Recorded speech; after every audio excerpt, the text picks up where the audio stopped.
توبہ دل سے ہوتی ہے، توبہ شرم کے ساتھ ہوتی ہے، توبہ ندامت کے ساتھ ہوتی ہے. اور جب ندامت کے ساتھ بس ایک لمحے کی توبہ ہونا، اللہ پچھلے سارے گناہ معاف کر دیتا ہے. ابھی تو سنا آپ نے اس نے کیا کیا تھا، اس 40 سال کے گناہگار بندے نے کیا کیا تھا.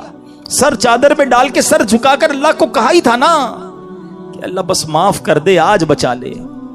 اللہ کریم نے اس کے سبب بارش برسا دی. وہ دل کا کنیکشن ریکوائرڈ ہے، وہ دل سے محبت اللہ سے درکار ہے. پھر اللہ پچھلے سارے گناہ معاف کر دے گا. اور بے شک اللہ پسند کرتا ہے بہت توبہ کرنے والوں کو. اور اللہ جب توبہ قبول کرتا ہے نا تو سنو کیسا کریم ہے. دنیا میں اگر ہمارا کوئی جرم ہو جائے نا، کوئی خطا ہو جائے، مثال کے طور پہ کسی کی پولیس میں کوئی رپورٹ درج کر دی جائے، تو جب بھی آپ کسی کا ریکارڈ نکالتے ہیں نا، بے شک وہ مقدمہ ختم بھی ہو گیا ہو یا سزا ہو گئی ہو یا سلو ہو گئی ہو، لیکن جب آپ بندے کا کریکٹر سرٹیفکیٹ نکالتے ہیں تو اس کا وہ جرم آ جاتا ہے کہ اس نے 10 سال پہلے یہ غلطی کی تھی، 15 سال پہلے اس پر یہ مقدمہ ہوا تھا. نہ لوگ بھولتے ہیں نہ دنیا بھولتی ہے، مگر دیکھو میرے رب کی شان کیسی ہے کہ اللہ ایسا کریم ہے. قرآن میں فرماتا ہے کہ جب اللہ توبہ قبول کرتا ہے تو صرف گناہ معاف نہیں فرماتا، گناہوں کو نیکیوں سے بدل دیتا ہے. ہاں جتنے گناہ ہیں نا وہ سارے نیکیوں میں بدل دیے جاتے ہیں. اللہ کریم قرآن مجید میں ارشاد فرماتا ہے مگر جو توبہ کرے اور ایمان لائے اور اچھا کام کرے تو ایسوں کی برائیوں کو اللہ بھلائیوں سے بدل دے گا. اور اللہ بخشنے والا مہربان ہے. ارے میرے رب کی رحمت تو دیکھو کہ جب بندہ سچے دل سے توبہ کرتا ہے اس کی عطائیں کیسی ہیں. سبحان اللہ سبحان اللہ. اللہ کے حبیب صلی اللہ تعالی علیہ وسلم کی میں آپ کو حدیث سناتا ہوں کہ رب کریم کس طرح توبہ کرنے والوں پر مہربانی فرماتا ہے. اللہ کے حبیب علیہ الصلوۃ والسلام فرماتے ہیں جب بندہ اپنے گناہوں سے توبہ کرتا ہے تو اللہ عز و جل لکھنے والے فرشتوں کے پاس سے اس کے گناہ بھلا دیتا ہے. اس کے اعضاء، اس کے بدن کے جو پارٹس ہیں ان کو بھی بھلا دیتا ہے اور اس زمین پر بھی نشان مٹا دیتا ہے جہاں اس نے گناہ کیے ہوتے ہیں. یہاں تک کہ جب بندہ قیامت کے دن اللہ سے ملے گا تو اس کے گناہ پر کوئی گواہ نہیں ہوگا.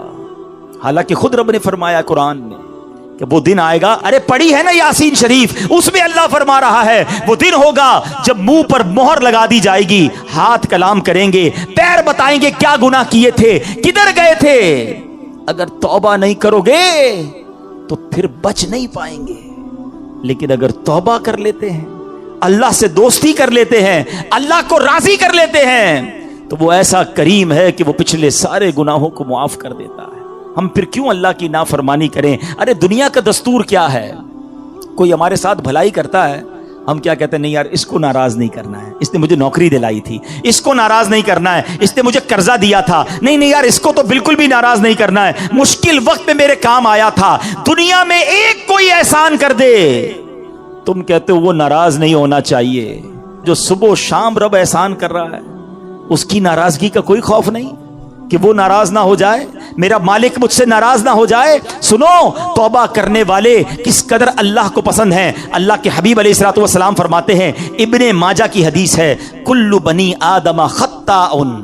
آقا فرماتے ہیں سارے انسان خطا کار ہیں، غلطیاں تو سب سے ہو جاتی ہیں، مگر فرمایا وخیر الخطائین التوابون. فرمایا خطا کاروں میں بہتر وہ ہیں جو توبہ کر لیتے ہیں. غلطی ہوتی ہے تو معافی مانگ لیتے ہیں، سر کو جھکا لیتے ہیں، اللہ سے عرض کرتے مولا آئندہ نہیں کروں گا، اور اس کی بارگاہ میں ندامت کا اظہار کرتے ہیں. ایک اور جگہ میرے آقا علیہ الصلوۃ والسلام فرماتے ہیں تم سب میں بہترین وہ ہیں جو فتنوں میں مبتلا ہو اور توبہ کرتا ہو. یعنی اگر گناہ ہو جائیں فوراً معافی مانگ لے. اچھا ہمارے کچھ لوگوں کا توبہ کا اسٹائل بھی بڑا عجیب ہے، توبہ توبہ استغفر اللہ، گالوں پہ چپت لگا لی مگر کوئی شرمندگی نہیں ہے. ارے ایسی توبہ تو خود توبہ کی محتاج ہے. اور میں نے تو آپ کو قرآن کی آیت سنائی ہے کہ صرف معاف نہیں فرمائے گا، وہ تمہارے گناہوں کو بھی نیکیوں سے بدل دے گا. اب ہم توبہ میں کیوں تاخیر کریں، کیوں اس سے دوستی نہ کر لیں؟ اے میرے پیارے اسلامی بھائیوں، توبہ کی تو کیا شان ہے. آؤ میں اللہ کی رحمت کا ایک اور واقعہ سناتا ہوں. مکاشفۃ القلوب میں امام غزالی علیہ رحمت اللہ الوالی نے یہ واقعہ لکھا. بنی اسرائیل میں ایک نوجوان تھا، 20 سال تک تو اس نے اللہ کی خوب عبادت کی، پھر اگلے 20 سال اس نے اللہ کی بہت نافرمانی کی. پھر آئینہ دیکھا تو داڑھی کے بال سفید ہو گئے تھے. پھر وہ غم زدہ ہو گیا اور کہنے لگا اے میرے خدا، میں نے 20 سال تک تیری عبادت کی، 20 سال تک میں نے تیری نافرمانی کی، اب میں تیری طرف آؤں گا تو میری توبہ قبول ہو جائے گی، یا اللہ تو مجھے معاف کر دے گا. ہائے ہائے ہائے. اس نے کسی کہنے والے کی آواز سنی، تم نے ہم سے محبت کی، ہم نے تم سے محبت کی، پھر تو نے ہمیں چھوڑ دیا، ہم نے بھی تجھے چھوڑ دیا، تو نے ہماری نافرمانی کی، ہم نے تمہیں مہلت دی، اور اگر اب تو توبہ کر کے ہماری طرف آئے گا تو ہم تیری توبہ قبول کر لیں گے. یہ ہے میرا مالک، یہ ہے اس کی رحمت. اے میرے پیارے اسلامی بھائیوں، اب ہم کیوں نہ رب سے محبت کریں، کیوں نہ ہم اللہ سے پیار کریں، اور کیوں نہ سچی توبہ کر لیں. ہمارے آس پاس سے لوگ اٹھ رہے ہیں، میری بھی باری آنے والی ہے، آپ کی بھی باری آنے والی ہے. ہم کس انتظار میں ہیں؟ شیطان کے کس وار میں ہیں؟ ہم توبہ میں تاخیر کیوں کر رہے ہیں؟ ارے کب اللہ کو راضی کریں گے، اور کب تک اللہ کو ناراض کرتے رہیں گے؟ کب تک نمازیں قضا ہوتی رہیں گی؟ کب تک آنکھیں حرام دیکھتی رہیں گی؟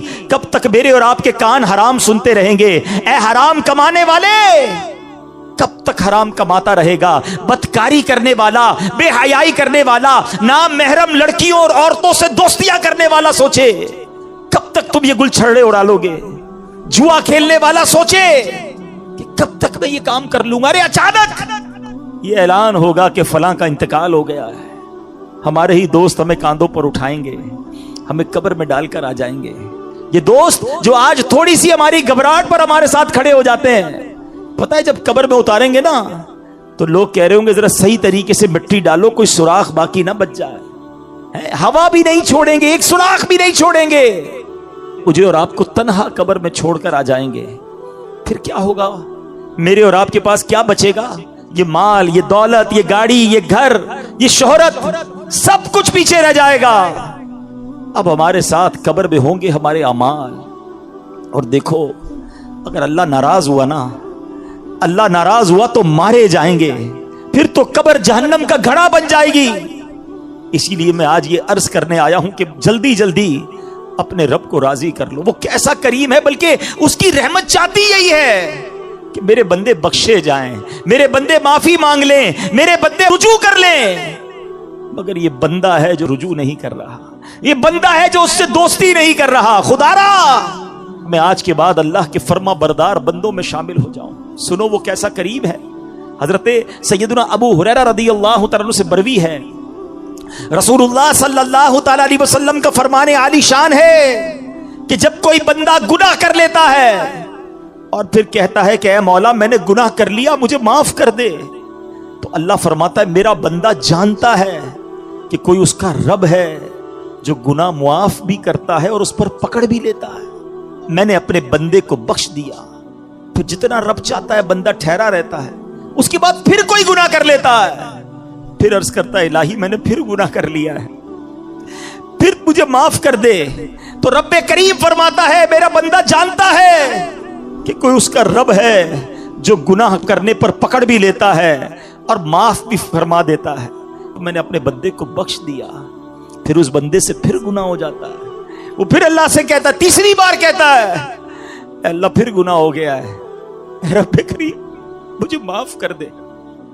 تو رب فرماتا ہے میرا یہ بندہ جانتا ہے کہ اس کا کوئی رب ہے جو گناہ کرنے پر پکڑتا ہے اور معاف مانگنے پر معاف بھی کر دیتا ہے. میں نے اپنے بندے کی بخشش فرما دی، اب جو چاہے کرے. یعنی اللہ اس کی بے حساب بخشش فرما دیتا ہے. اور یہ میں نے بخاری شریف کی حدیث سنائی ہے. سوچو کیوں اللہ سے دوستی نہیں کرتے ہم؟ کیوں میرے پیارے اسلامی بھائیوں اللہ سے دوستی نہیں کرتے؟ ایک بار آج اللہ سے دوستی کر کے میں نے اور آپ نے سچی توبہ کر کے جانا ہے اور اللہ کی بارگاہ میں یہی عرض کرنا ہے کہ مولا کمزور ہوں، گناہ ہو گئے، معاف کر دے. اے اللہ میں مانتا ہوں میں گناہ گار ہوں، مجھے معاف کر دے. اے اللہ میں آئندہ گناہ نہیں کروں گا، مجھے معاف کر دے. اگر تو نے پکڑ لیا میں مارا جاؤں گا، میرے پاس کوئی حساب نہیں ہے، مجھے معاف کر دے. میں مانتا ہوں میں نے کئی بار توبہ کی مگر پھر گناہ کیے، مولا معاف کر دے. تجھ سے معافی نہیں مانگوں گا تو کس سے مانگوں گا؟ مولا معاف کر دے.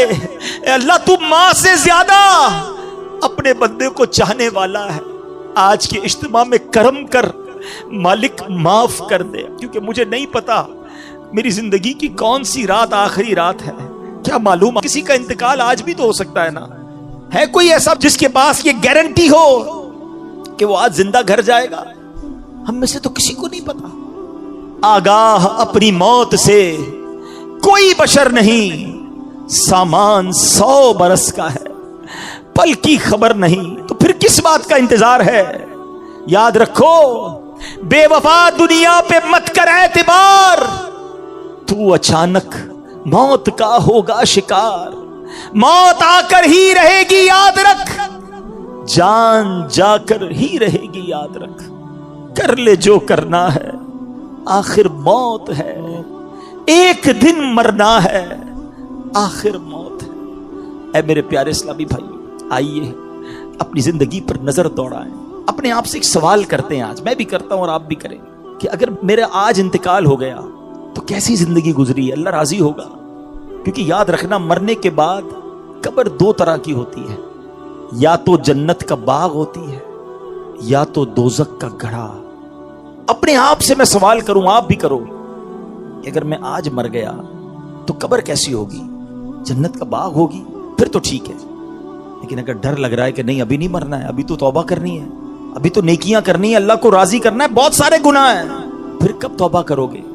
ایکچولی شیطان چاہتا یہی ہے کہ میں اور آپ توبہ نہ کریں, میں اور آپ اللہ سے دوستی نہ کریں. شیطان پتہ ہے کیا کہتا ہے؟ یہ ہو سکتا ہے اس وقت بھی کسی کے کان میں کہہ رہا ہو کہ یار یہ مولانا صاحب باتیں تو صحیح کر رہے ہیں, لیکن ابھی نہیں, تھوڑے دنوں بعد توبہ کر لیں گے. ہاں ابھی تو جوانی ہے, ابھی تو مزے کرنے دو, اس کے بعد بڑھاپے میں اللہ ہی کرنا ہے, اور کیا کرنا ہے. یہ شیطان کا بڑا وار ہے, وہ توبہ میں تاخیر کرواتا ہے. میں آپ سے سوال کرتا ہوں کہ اگر آپ نے یہ سوچا ہوا ہے کہ میں بڑھاپے میں جا کر نمازی بھی بن جاؤں گا, گناہ بھی چھوڑ دوں گا, چہرے پہ داڑھی بھی سجا لوں گا, تو کیا نوجوان نہیں مرتے؟ آپ کے پاس گارنٹی ہے کہ آپ بوڑھے ہو سکیں گے؟ خدا را شیطان کے سوار میں نہ آؤ, بلکہ جوانی کی توبہ تو اللہ کو بڑی پسند ہے. ہاں, جو جوان توبہ کرتا ہے نا وہ اللہ کو کیسا پسند ہے. آؤ میں آپ کو ایک حدیث سناتا ہوں. اے میرے نوجوانوں, گناہ مت کرو, اللہ کی بارگاہ میں اللہ سے دوستی کر لو, تو اللہ کو نرمی والا, عاجزی والا نوجوان پسند ہے. اللہ ایسے نوجوان پر جو جوانی میں عبادت کرتا ہے نا, اپنے فرشتوں کے سامنے فخر فرماتا ہے کہ یہ میرا بندہ ہے. اب اپنے آپ سے سوال کرو کہ ہم اللہ کے کیسے بندے ہیں. اچھا, توبہ میں تاخیر کی ایک اور وجہ, شیطان کہتا ہے یار اگر میں نے یہ سارے گناہ چھوڑ دیے تو پھر زندگی کا مزہ ہی ختم ہو جائے گا. ایسا کئی بار ہوتا ہے کہ جب ہم ایسا بیان سنتے ہیں, ایسی محفل میں جاتے ہیں نا, تو خیال تو آتا ہے کہ یار توبہ کر لینی چاہیے. پھر لگتا ہے یار اگر ساری محفلیں, ساری رنگینیاں, دوستیاں, فلمیں, ڈرامے, گانے باجے, معاذ اللہ شراب, نشے کی محفلیں, جوئے, یہ جو بھی غلط کام ہے یہ چھوڑ دیے تو پھر مزہ کیا رہے گا زندگی میں؟ ساری انجوائمنٹ ہی ختم ہو جائے گی. یہ شیطان کا بہت خطرناک وار ہے, اور وہ اسی لیے بندے کو توبہ نہیں کرنے دیتا. بولے یار زندگی بور ہو جائے گی. اب اس کا جواب سن لو غور سے. اس کی مثال اس طرح دی, کتابوں میں علماء نے لکھی کہ 2 دوست ہیں. ایک دوست جو ہے وہ صرف سبزی کھاتا تھا, دال سبزی, ہمیشہ کہتا نہیں یار میں اور کچھ نہیں کھاتا. اب اس کے دوست کہتے کبھی تو گوشت کھا لے, یہ بھی اللہ کی نعمت ہے, کبھی چکن بھی کھا لے. اس نے کہا نہیں میں سبزی کھاتا ہوں. ایک دن دوستوں نے پلان کیا پکڑ کے کہ یار آج اس کو چکن کھلانی ہے اور اس کو گوشت بھی کھلانا ہے. اب پکڑ کے اس کے زبردستی منہ میں مرغی بھی ڈال دی, تھوڑی سی گوشت بھی کھلایا. اب جب اس نے کھایا تو اس نے کہا یار اصل کھانا تو یہ ہے, کیا میں ساری زندگی دال سبزی, بے شک دال سبزی کھانا بہت اچھا, سے کوئی اور مراد نہ لے, میں سمجھانے کے لیے مثال دے رہا ہوں کہ یار اتنا ذائقے والا کھانا میں نے زندگی پر کبھی کھایا ہی نہیں. اس نے دال سبزی کی سائڈ پہ اور اب گوشت چکن بھی کھانے لگا. یہ مثال دے کر علماء نے سمجھایا کہ اصل مسئلہ یہ ہے کہ جس نے راتوں کو فلمیں دیکھ کر, ڈرامے دیکھ کر, گانے باجے سن کے, شراب کی محفلوں میں, جوئے کی محفلوں میں, یا گندی باتیں کر کے جس نے راتیں گزاری ہیں, اس کو پتہ ہی نہیں ہے کہ تہجد میں اٹھ کر دعا کا مزہ کیا ہے. اس کو پتہ ہی نہیں ہے وضو کر کے نماز کی رونق کیا ہے. اس کو پتہ ہی نہیں ہے کہ تلاوت کرنے کا سکون کیا ہے. ساری زندگی وہ سمجھا مزہ ہی اس میں ہے. ارے ایک بار اس کام کو چھوڑ کر درود پاک پڑھ کے باوضو سونے کا مزہ بھی دیکھو، تہجد میں اٹھنے کا لطف بھی دیکھو، اپنے رب کی بارگاہ میں اکیلے میں ہاتھ اٹھا کر آنسو بہانے کا جو لطف ہے، خدا کی قسم وہ دنیا کی کسی گندی محفل میں نہیں ہے۔ مسئلہ یہ ہے ہم نے یہ محفل دیکھی ہی نہیں، اللہ کی بارگاہ میں مناجات کی نہیں ہے، تو ہمیں لگتا ہے کہ سارے مزے ختم ہو جائیں گے۔ یہ ہماری بھول ہے۔ یاد رکھو مجھے اور آپ کو رب نے بنایا ہے، اور رب ہی بتائے گا کہ ہمارے دلوں کا سکون کہاں پر ہے۔ اور اللہ نے قرآن میں فرمایا ہے بے شک اللہ کے ذکر میں دلوں کا چین ہے۔ اگر چین چاہتے ہو نا تو یہ شراب میں نہیں ملے گا، یہ شباب میں اور گندی محفلوں میں نہیں ملے گا، یہ گانے باجے فلموں میں جوئے کے محفلوں میں نہیں ملے گا، یہ تمہیں واقعی ملے گا تو اللہ کے ذکر میں ملے گا۔ اچھا اب شیطان کا ایک اور وار کہ یار یہ مولانا صاحب تو جو کہہ رہے قرآن کی آیت پڑھ رہے بات تو ٹھیک ہے، مگر میرا تو معاملہ ہی دوسرا ہے۔ میں جب فلمیں ڈرامے گانے باجوں کی محفل میں جاتا ہوں بڑا مزہ آتا ہے، بڑی ساری رات گزر جاتی ہے پتہ نہیں چلتا۔ اجتماع میں آتا ہوں تو نیند آنے لگتی ہے، بور ہونے لگ جاتا ہوں، آدھے گھنٹے بعد اٹھنے کو جی چاہتا ہے، قرآن پڑھتا ہوں تو نیند آنے لگتی ہے، ذکر کرتا ہوں تو بور ہو جاتا ہوں، مجھے تو عبادت میں سکون ہی نہیں ملتا ہے۔ غلط کاموں میں بڑا دل لگتا ہے، عبادت میں دل نہیں لگتا، تو پھر کیسے اللہ کے ذکر میں اگر دلوں کا چین ہے تو مجھے کیوں نہیں مل رہا؟ یہ شیطان کا بہت بڑا وار ہے۔ آج اس کا جواب بھی لے جاؤ۔ یہ بھی میں آپ کو ایک لاجک کے ذریعے ایک یوں سمجھیے کہ آپ کے ساتھ بھی ایک واقعہ پیش آتا ہے، اس کے ذریعے سمجھا دیتا ہوں۔ جب آپ کو بخار ہو جائے کیا ہوتا ہے؟ کھانا اچھا لگتا ہے، وہی کھانا جو آپ کا فیورٹ ہے، منہ کڑوا ہو جاتا ہے، نہ کھانا اچھا لگتا ہے نہ پانی اچھا لگتا ہے، ایسا موڈ ہو جاتا ہے کہ گھر والے بھی اچھے نہیں لگتے، طبیعت خراب ہو کچھ اچھا نہیں لگتا، مگر ہم کیا کرتے ہیں؟ کھانا چھوڑ دیتے ہیں۔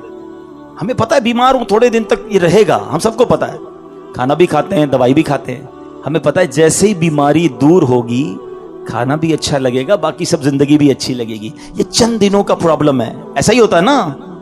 اصل مسئلہ یہ ہے جس کو اجتماع میں مزہ نہیں آتا نا، جس کو تلاوت کا سکون نہیں ملتا، جس کو سجدوں کی لذت نہیں ملتی، جس کو ذکر کی تسبیح میں سرور نہیں ملتا، جس کو درود پاک پڑھے تو مدینے والے کی یاد نہیں رلاتی، تو مسئلہ یہی ہے کہ ہمارے دلوں میں جو ہے نا گناہوں کا مرض لگ گیا ہے، اس پہ خول چڑھا ہوا ہے۔ گھبراؤ نہیں، آ گئے ہو نا اللہ کے پاس، اللہ کی بارگاہ میں اگر سر جھکا لیا تو سنو، ذکر چھوڑنا نہیں، درود چھوڑنا نہیں، تلاوت چھوڑنا نہیں، نماز چھوڑنا نہیں، کرتے رہنا۔ تھوڑے دنوں کی بات ہے، جیسے ہی دل سے مرض دور ہوگا تو میں سجدوں کی لذت ملنا شروع ہو جائے گی، تلاوت میں دل لگنے شروع ہو جائے گا، تم مدینے والے آقا کی بات کرو گے، تمہاری آنکھوں سے آنسو نکلنا شروع ہو جائیں گے۔ اللہ کی قسم تمہیں محفل میں آقا کے ذکر میں ایسا سرور آئے گا جو دنیا کے کسی کام میں نہیں آئے گا، کیونکہ ابھی دل میں مرض ہے، ابھی مزہ نہیں آ رہا، ابھی سکون نہیں مل رہا۔ دیکھو دور مت چلے جانا، دیکھو بھاگ مت جانا، مسجد کو ٹھکانہ بنا لو، نماز کو اپنا طریقہ بنا لو، اللہ کی بارگاہ میں سر جھکائے رکھنا اور اللہ سے ہی کہنا کہ مالک ذکر تیرا کرتا ہوں، سکون نہیں مل رہا، نماز پڑھ رہا ہوں، سرور نہیں آ رہا۔ خدا کی قسم جس دن یہ دل سے مرض دور ہوا تمہیں وہ لطف زندگی کا ملنا شروع ہو جائے گا جو اس سے پہلے نہیں ملا ہوگا۔ تو اے میرے پیارے اسلامی بھائیوں، یہ شیطان کے واروں میں نہ آؤ، یہ مردود ہمیں کبھی بھی توبہ نہیں کرنے دے گا، یہ لمبی امیدیں دلوائے گا، یہ ہمیں موت تک لے جائے گا، اور اس کو ہمیں موت بھی ایسے آ سکتی ہے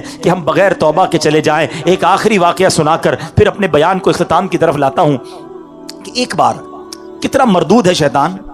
دو بھائی تھے، پہلی منزل پہ چھوٹا بھائی، دوسری منزل پہ بڑا بھائی۔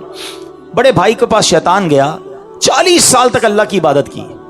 اس کو شیطان جا کے کہتا ہے کہ میں نے اپنے علم سے یہ جانا ہے کہ تیری عمر 80 سال ہے، تو 80 سال تک جیے گا، تو نے 40 سال تک اللہ کی عبادت کی ہے، نہ جوانی کی کوئی رنگینی دیکھی، نہ کوئی عیاشی کی، نہ کوئی گناہ کیے، کیا کیا تو نے؟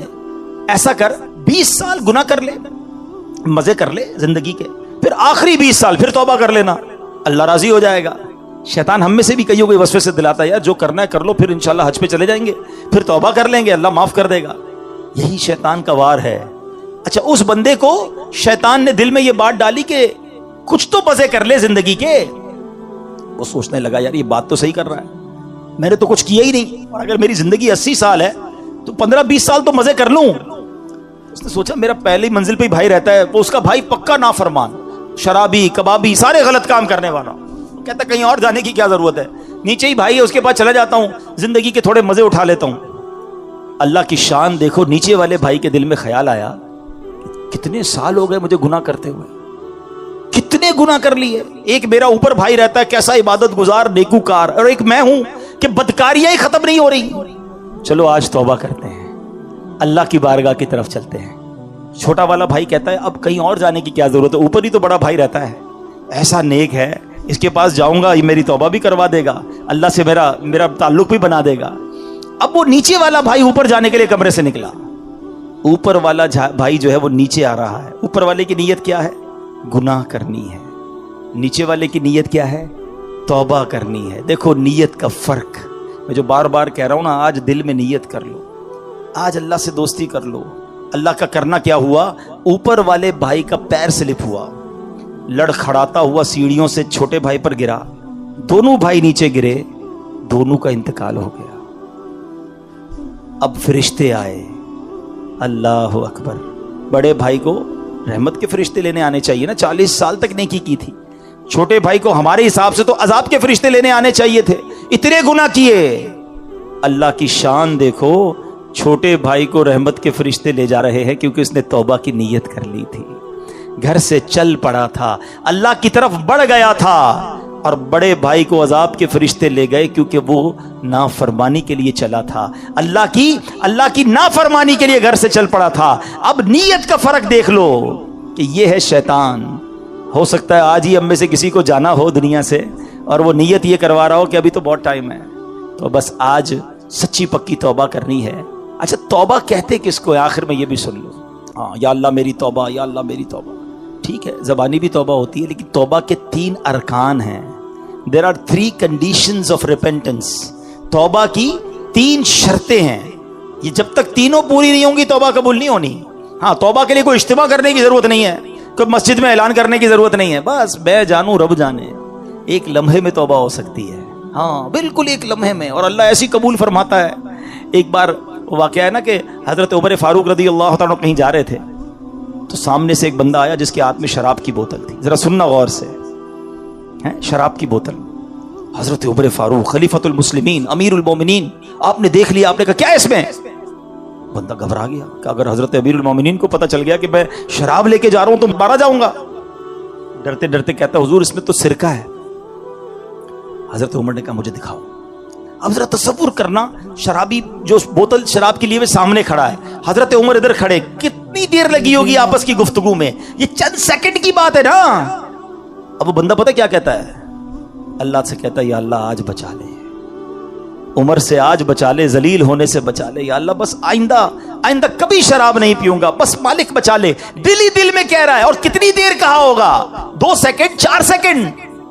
اور اب ڈرتے ڈرتے جب وہ بوتل حضرت عمر کے ہاتھ میں دی نا, تو وہ شراب کی بجائے سرکہ بن چکی تھی. یہ ہے توبہ. اتنی دیر چاہیے, بس اتنا, بس وہ کنیکشن چاہیے, وہ رقت قلبی چاہیے, وہ شرمندگی چاہیے. تو توبہ کے جو تین وہ ہے نا, کیا نام ہے, شرائط, آج پہلے وہ سن لو کہ توبہ کرنے سے پہلے ہمیں ان تینوں باتوں کا پتہ ہونا چاہیے. تو آج ہم نے توبہ کرنی ہے مگر ان شرائط کے ساتھ کر. نمبر 1, ماضی پر ندامت, جو کیا ہے نا اس پر شرمسار ہو, شرمندہ ہو, گلٹی فیل کرے. نمبر 2, جس حال میں توبہ کر رہا ہے گناہ چھوڑ دے. ایسا نہیں کہ صبح فجر پڑھنے کا ارادہ بالکل نہیں ہے, رات عشاء ابھی تک پڑھی نہیں اور رات میں پڑھنے کا بھی ارادہ نہیں ہے, اور کہہ رہا ہے یا اللہ نماز جو نہیں پڑھی معاف کر دے, آئندہ پڑھوں گا. نہیں, توبہ بھی کرے, اس وقت وہ گناہ چھوڑ دے, تو پھر وہ توبہ ہوتی ہے. اور تیسری, آئندہ نہ کرنے کا پختہ ارادہ. پھر الگ بات ہے کہ پھر بندہ گناہ میں پڑ جائے, یہ بات کی بات ہے. شیطان یہ بھی بولتا ہے کہ یار توبہ کرنے کا فائدہ کیا, میں تو پھر گناہ کر لیتا ہوں. یہ بھی شیطان کا وار ہے. آج توبہ کر لو, کیا پتہ گناہ کا موقع ہی نہ ملے, اس سے پہلے ہی موت آ جائے. حکایت الصالحین نامی کتاب ہے, اور اس میں ایک بڑا ہی ایمان افروز واقعہ موجود ہے. حضرت ذوالنون مصری رحمت اللہ تعالی علیہ ایک روز نیل کے ساحل کی طرف تشریف لے گئے. اس وقت آپ بڑی گہری سوچ میں مگن تھے. اچانک آپ نے ایک بہت بڑے بچھو کو دیکھا کہ تیزی سے وہ ساحل کی طرف جا رہا ہے. آپ اس کی طرف متوجہ ہوئے کہ اتنا بڑا بچھو اور یہ پانی کی طرف کیوں جا رہا ہے. آپ بھی پیچھے پیچھے گئے تو آپ نے دیکھا کہ دریا میں سے ایک مینڈک نکلا اور وہ بچھو اس مینڈک پہ سوار ہو گیا اور مینڈک تیرنے لگ گیا۔ آپ حیران ہو گئے کہ یہ تو کوئی راز کی بات لگتی ہے، بچھو اور مینڈک کی دوستی تو نہیں ہوتی، یہ تو ایسا لگتا ہے کہ اس کے لیے سواری کا انتظام کیا گیا ہے اور یہ دریا پار کرانے کا نظام بنایا گیا ہے۔ آپ کو بڑا تجسس ہوا، آپ بھی دریا پار کر کے دوسری طرف پہنچ گئے۔ مینڈک نے کیا کیا، اس بچھو کو اگلے کنارے پر اتار دیا۔ اب بچھو پھر چلنے لگا، آپ پیچھے جانے لگے۔ حضرت ذوالنون مصری رحمت اللہ تعالی دیکھتے ہیں کہ تھوڑا آگے گئے تو ایک شخص زمین پر مدہوش پڑا ہوا ہے، بے ہوش۔ اس کے سینے پر ایک بہت بڑا اژدہا، بہت بڑا سانپ اسے ڈسنے کے لیے تیار ہے۔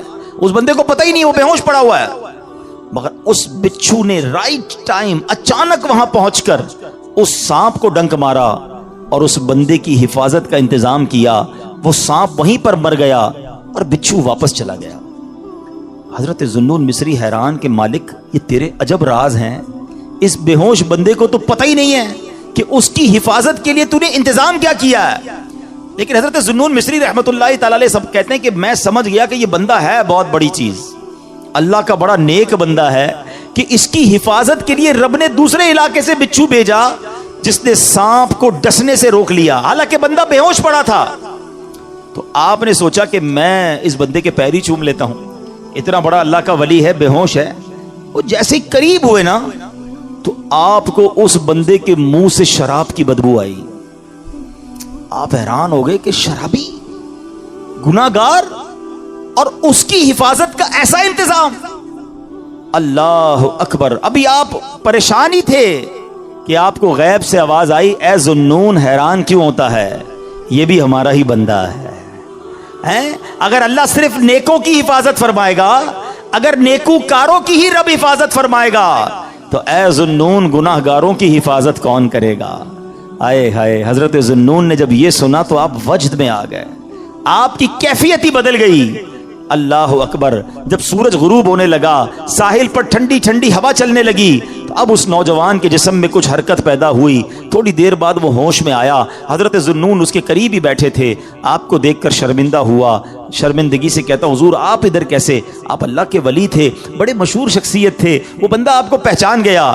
تو آپ نے فرمایا پہلے یہ بتاؤ کہ تم کون ہو، میرے بارے میں چھوڑو۔ اس نے کہا حضرت آپ تو دیکھ ہی رہے ہیں میں شرابی آدمی ہوں۔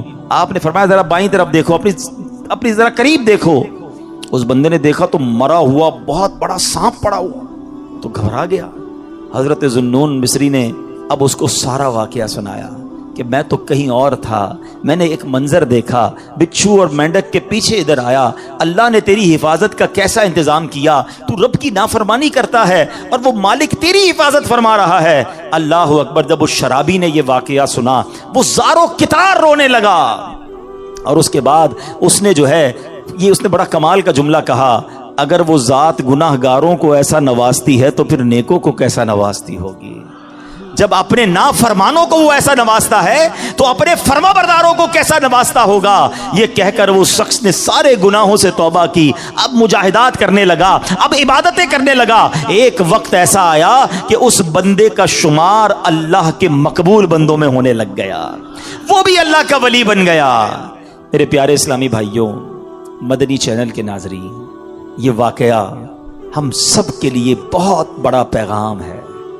ہم اللہ کی نافرمانی کرتے ہیں اور روزانہ ہی کرتے ہیں، مگر وہ رب ہم سے نعمتوں کو روکتا نہیں ہے، وہ ہم سے اپنی نعمتوں کو نہیں روک رہا، ہمارا رزق بند نہیں ہو جاتا۔ دنیا کا کیا دستور ہے، یہاں کاروباری لوگ بھی بیٹھے ہیں، ہمارے پاس کوئی بندہ نوکری کرے، ٹھیک ہے، ہم اس کو کہیں بیٹا آپ کا کام یہ ہے کہ روزانہ جانا ہے، اپنے مارکیٹ سے وصولی کرنی ہے، اور یہ موٹر سائیکل میں آپ کو دیتا ہوں کیونکہ آپ کو روز جانا ہے، سفر کے لیے آپ کو موٹر سائیکل دیتا ہوں۔ بڑا مینیجر بن جاتا ہے، لوگ گاڑی دیتے ہیں، ٹھیک ہے۔